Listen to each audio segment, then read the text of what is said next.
Terus setelah kita paham perkara jaiz bagi Allah ada satu, yaitu Allah boleh menjadikan, boleh pula tidak menjadikan. Sekarang kita melanjut kepada apa buktinya, apa dalilnya kalau Allah itu boleh-boleh saja menjadikan sesuatu. Allah boleh saja menciptakan sesuatu, tidak ada kewajiban bagi Allah untuk menciptakan sesuatu. Dan tidak ada kemustahilan bagi Allah untuk menciptakan sesuatu. Beda sama nanti pendapatnya orang-orang di luar ahlu sunnah. Kadang mereka suka berlebihan, suka membatasi Allah, suka mengikat Allah dengan sesuatu. Padahal Allah nggak terikat oleh sesuatu apapun. Allah bebas. Seperti menjadikan pahala.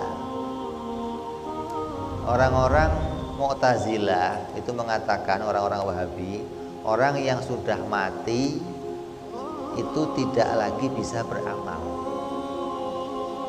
Orang kalau sudah mati maka putus amalnya, putus, maka dia nggak bisa beramal. Tapi jangan terus diartikan nggak bisa beramal itu nggak bisa dikasih tambahan amal. Ini salah arti ini. Nggak bisa beramal itu maknanya orang mati itu ya nggak bisa ibadah. Bagaimana mau ibadah orang mati? Kalaupun kamu kok bisa orang mati bisa ibadah, ya sudah nggak ada peralatannya. Mau sholat di sana nggak ada masjidnya, mau wudhu di sana nggak ada airnya, udah repot mau ibadah. Tapi jangan diartikan tidak bisa ditambahkan nilai kebaikan. Allah bisa saja menambahkan nilai kebaikan. Namanya jaiz bagi Allah. Allah boleh saja menambahkan orang itu, dijadikan pahalanya nambah, kebaikannya nambah ketika ada anaknya yang soleh, ketika ada amal jariah. Itu haknya Allah. Jangan diputusin, nggak boleh dong ya Allah, kan amalnya sudah terputus, dia nggak boleh beramal lagi, berarti nggak boleh ditambahin amal lagi. Nah, kok kamu yang ngatur Allah bagaimana? Ya itu terserah Allah. Boleh saja Allah menambahkan kebaikan bagi orang yang sudah mati. Dari mana kebaikannya? Ya dari haknya Allah. Makanya kita harus paham ini. Kalau nggak paham ini rusak. Seperti kita paham kemarin ada perkara jaiz yang nadhari, ada jaiz yang dharuri. Jaiz yang perlu dipikir dengan jaiz yang nggak perlu dipikir. Kalau jaiz yang nggak perlu dipikir tak gampang. Apa yang nggak perlu dipikir? Kalau kamu mendapatkan cerita dari orang, oh si Zaid punya anak, orang yang akalnya normal, oh boleh-boleh saja si Zaid punya anak. Allah boleh saja menjadikan Zaid itu punya anak, boleh pula menjadikan Zaid tidak punya anak. Ini perkara yang nggak usah dipikir lagi, memahaminya langsung bisa. Oh iya, gelas itu bisa gerak, bisa diam. Oh iya, memang begitu. Nggak usah buktinya apa, nggak usah. Kenapa? Karena sudah nyata, orang semua bisa memahami itu tanpa perlu mendatangkan dalil. Nah, kadang yang kita perlu bikin dalil itu ketika membahas masalah jaiz yang nadhari, jaiz yang perlu dipikir. Seperti apa? Allah boleh saja menjadikan hambanya yang tidak pernah maksiat masuk ke dalam neraka.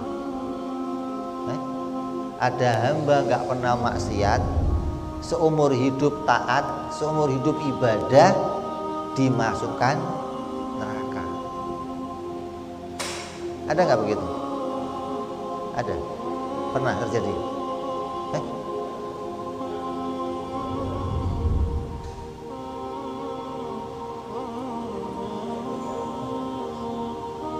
Artinya Allah mampu menjadikannya. Ada orang yang maksiat, nggak pernah taat, dimasukkan surga, ya boleh-boleh saja, jaiz bagi Allah. Tidak ada kewajiban bagi Allah memasukkan hambanya ke surga ataupun ke neraka. Ada satu cerita, ada seorang hamba ibadah selama beratus-ratus tahun tidak pernah maksiat. Nggak ada maksiat, taat, isinya wiritan, ibadah, wiritan.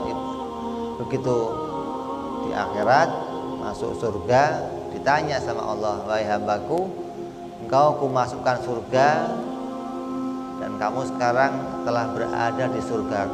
Apakah kamu tahu kenapa kamu saya masukkan surga? Oh iya ya Allah, kan saya nggak pernah maksiat ya Allah.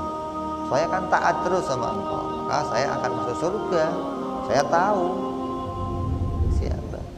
Oh, kalau kamu memang masuk surga karena menganggap itu karena amal ibadahmu, maka masuklah surga.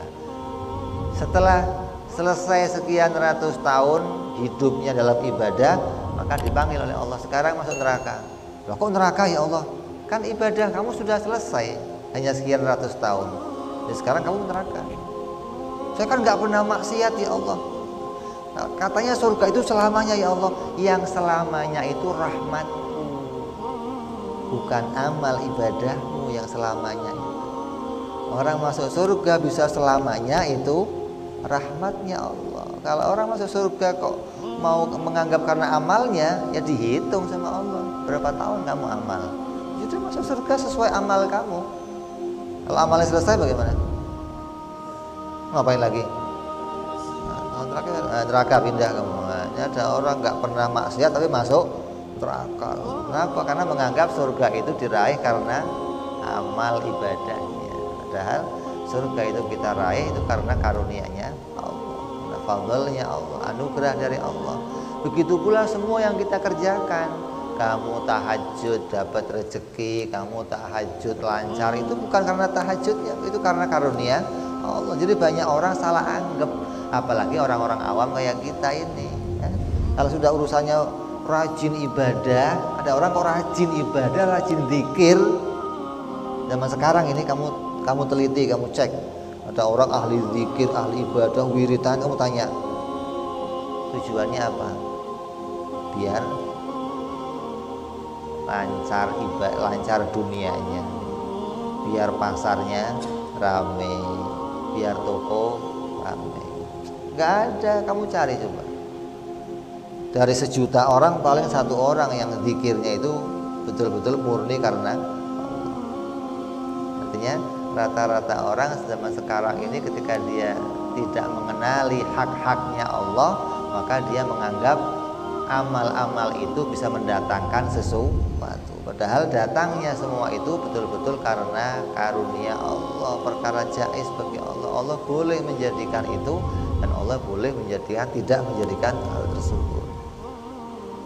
Nah, kalau kita itu normal, kita itu pikirannya normal. Kalau kamu kok berdoa sesuatu terus doa kamu itu nggak terkabul, mestinya kamu bangga. Mestinya kamu senang, jangan sedih. Apa bangganya? Saya punya Tuhan yang nggak bisa diatur, begitu mestinya bangga. Nah, kalau kamu tiap doa kabul, Tuhan kamu nurut sama kamu apa? Itu Tuhan apa mainan? Tuhan apa penjaga kasir? Misal kamu minta kabul. Jadi kalau kamu kok doa nggak kabul, kamu alhamdulillah. Begitu, kenapa? Berarti Allah itu punya pilihan atas pilihannya sendiri, begitu. Jangan terus, kenapa ya Allah, kan saya sudah tahajud, saya sudah duha, saya sudah amal, saya sudah wirid, masih nggak kabul. Nggak ada hubungannya, nggak ada. Jadi ketika Allah menjadikan sesuatu itu murni pilihannya sendirilah. Ibadah kita pun harus kita konversi ikhlas karena Allah. Kamu ibadah kenapa? Ya karena perintah Allah, begitu mestinya. Bukan karena karena pengen ini. Nanti kamu ngatur Allah, kamu nyetir Allah, kamu mengarahkan Allah ke arah kemauan kamu. Nanti kamu tidak menganggap, tidak memposisikan Allah sebagai Tuhan yang sebenarnya. Kalau kamu bisa posisikan Allah sebagai Tuhan sebenarnya, ya sudah, Allah biar menjadikan apa yang Allah kehendaki. Allah mau menjadikan A, ya sudah, A kita terima. Allah mau bikin B kita terima. Bisa kamu makna ini kamu jalan dalam hati kamu, beres sudah. Artinya kamu betul-betul jadi orang yang menempatkan Allah sebagai Tuhan dan menempatkan diri kita sebagai seorang hamba. Ya, kita nggak pernah ngatur-ngatur Allah. Allah kan saya sudah wirid sekian kali, ya Allah saya sudah. Ini tidak pernah hal itu ada di dalam hati kita. Jadi orang-orang yang bisa memahami ini makna yang kecil ini sebagai nilai hakikat, makna hakikat pokok yang terjadi semua ini murni atas pilihan Allah. Allah bebas menjadikan ini, mau bikin boleh, nggak bikin juga boleh. Kalau besok kita kok masih nafas, besok kita masih nafas, itu bukan karena karena saya kan masih sehat, jadi besok saya ya pasti hidup. Yang pasti hidup siapa? Kok besok kita masih hidup, itu murni pilihannya Allah. Allah masih memanjangkan usia kita. Dalam surat Yasin dikatakan apa? Wa inna sya'nughrikhum fala sarikha lahum wala hum yunqadun illa rahmatan minna wa mata'an ilahin. Kalau sekarang itu manusia itu masih bisa hidup, masih bisa nafas, masih bisa ketemu keluarga, masih bisa, itu murni atas pilihannya Allah. Jaiz Allah menjadikan itu. Allah nggak wajib besok menghidupkan kita, nggak wajib. Kalau besok kok kita hidup, kamu harus bersyukur, alhamdulillah ya Allah, Engkau masih bikin saya hidup. Jadi orang mukmin yang tahu ini tuh isinya syukur terus sama Allah. Kenapa? Karena tahu semua yang terjadi itu betul-betul jaiz, nggak ada kewajiban bagi Allah bikin ini, nggak ada bikin ini. Saya udah makan, Allah harus bikin saya kenyang. Mengharuskan siapa? Kan biasanya kalau makan kenyang, kan biasanya bukan wajib kenyang. Biasanya kalau makan kenyang, bukan kalau saya makan Allah harus bikin saya kenyang. Mengharuskan siapa?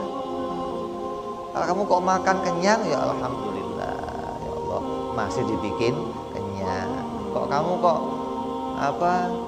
minum obat sakit dibikin sehat, ya alhamdulillah kok masih dibikin sehat. Karena menjadikan itu semua bukan suatu kewajiban, tapi itu perkara jaiz, kebebasan bagi Allah menjadikan itu semua. Allahu Allahu Allahu Allah Allahu Allahu Allahu Allah.